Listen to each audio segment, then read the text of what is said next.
Hi everyone, I'm Ari, your AI agronomist.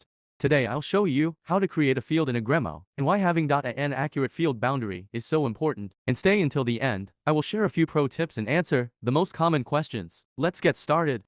Click New Field to start. Select Create Field button.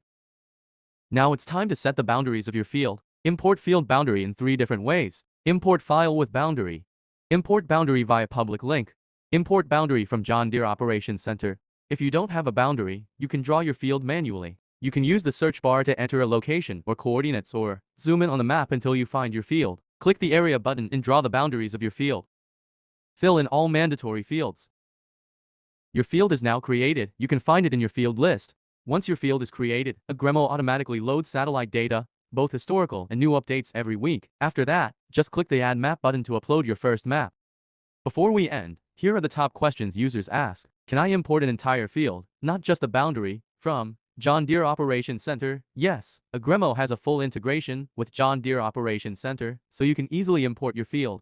Does my field boundary need to be very accurate? Absolutely. Precision matters. Your field boundary effects. 1. Satellite imagery. 2. Real-time analysis. Vegetation indices are calculated and displayed based on field boundaries. 3. AI analysis accuracy and turnaround time. What's the difference between a production field and a field trial? 1. Production field, large commercial fields, for everyday crop production. 2. Field trial, small research, or experimental plots. Choosing the correct type matters, because Agremo tailors features and available analyses based on the field type.